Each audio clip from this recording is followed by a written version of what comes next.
পেঁয়াজ দিয়ে মসুর ডাল রান্না করার জন্য প্রথমেই দেখো আমি 1 কাপ মসুর ডাল আমি বাটির মধ্যে নিয়ে নিয়েছি। তো মসুর ডালটাকে আমি খুব ভালো করে এবারে ধুয়ে নেব। তো মসুর ডালটা আমি ধুয়ে নিয়েছি আর এর মধ্যে আমি সেদ্ধ করার জন্য পরিমাণ মতন জল দিয়ে দিয়েছি আর দিয়েছি সামান্য একটু নুন দিয়ে দেখো আমি খুব ভালো করে মসুর ডালটা সেদ্ধ করে নিয়েছি।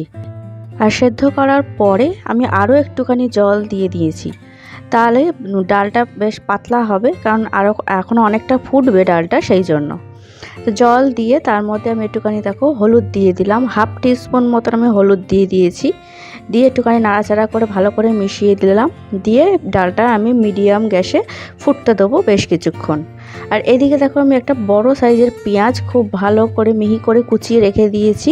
পেঁয়াজটা এবারে ভাজতে হবে, সেই জন্য কড়াই আমি সর্ষের তেল নিয়ে নিয়েছি দেখো কিছুটা পরিমাণে। তো এর মধ্যে আমি পেঁয়াজটা এবারে দিয়ে দিচ্ছি। এবারে পেঁয়াজটা আমি খুব ভালো করে একটু ভেজে নেবো। গ্যাসটা মিডিয়াম করেই ভাজবো, তা না হলে আবার অতিরিক্ত পুড়ে যাবে।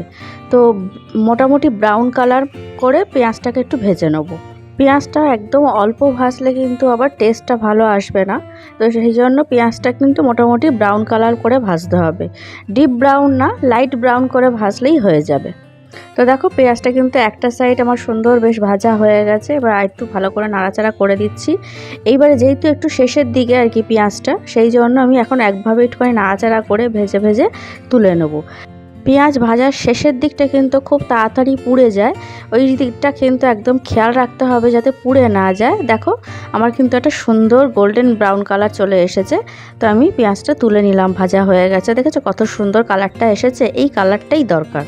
এবার ডালটা সাঁতলানোর জন্য আমি এবার ফোড়ন দিয়ে দেবো। তো ওই পেঁয়াজ ভাজা তেলের মধ্যে আরেকটু তেল দিয়ে তার মধ্যে দেখো আমি ফোড়নের জন্য একটা গোটা শুকনো লঙ্কা দিয়েছি, আর তেজপাতা দিয়েছি 1/2, আর দিয়েছি 1/2 টিস্পুন মতন 5 ফোড়ন। দিয়ে ফোড়নটা বেশ ভালো করে সুন্দর করে অনেকক্ষণ ধরে আমি নাড়াচাড়া করে নিয়েছি। একটা ফোড়নের সুন্দর গন্ধ বেরিয়েছে। তারপরে যা দেখো হলুদ দিয়ে ডাল যেটা আমি সেদ্ধ করে রেখে দিয়েছিলাম ওটা দিয়ে দিলাম। দিয়ে আমি একটু ভালো করে নাড়াচাড়া করে নিচ্ছি, সুন্দর করে মিশিয়ে নিচ্ছি ফোড়নটার সাথে ডালটাকে ভালো করে একটু মিশিয়ে নিয়ে এইবারে এর মধ্যে আমি ভাজা পেঁয়াজ যেটা তুলে রেখে দিয়েছিলাম ওই ভাজা পেঁয়াজটা আমি দিয়ে দিলাম। দিয়ে আবার কিন্তু সুন্দর করে একটুখানি নাড়াচাড়া করে দিচ্ছি, ডালের সাথে পেঁয়াজটা সুন্দর করে মিশিয়ে নিচ্ছি আর কি, আর কিছুই না। এবার নাড়াচাড়া করা হয়ে গেছে। এইবারে ডালটা দেখো ফুটেও উঠেছে, আর এর মধ্যে আমি এখন পরিমাণ মতন নুনটা দিয়ে দিচ্ছি। তো আমি ডালটা সেদ্ধ করার সময় সামান্য একটু নুন দিয়েছিলাম, কিন্তু ওটা একদমই অল্প। এইবারে যেহেতু পরে আবার ডালটা সেদ্ধ হয়ে বেশি হয়েছে, প্লাস জল দিয়েছিলাম, তো পরিমাণে বেড়ে গেছে, তো নুনটাও সেই পরিমাণে দিতে হবে। তো বেশ কিছুক্ষণ নুন দিয়ে আমি কিন্তু ফুটিয়ে নিয়েছি। ডালটা দেখো আগের থেকে কিন্তু অনেকটা ঘন হয়ে এসেছে। আর আমার নুন তো দেওয়া কমপ্লিটই ছিল, আগেই দেওয়া হয়ে গিয়েছিল। তো আমার ডাল কিন্তু রান্না একদম কমপ্লিট। তো নামানোর আগে আমি একটুখানি ধনেপাতা কুচি ছড়িয়ে দিলাম।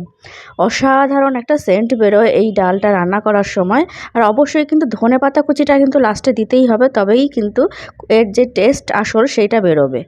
এই ডালটা কিন্তু গরম ভাত দিয়ে খেতে অসাধারণ লাগে। তো ভিডিওটা ভালো লাগলে লাইক করে দিও, আমার চ্যানেলটা সাবস্ক্রাইব করে দিও। তাহলে টাটা।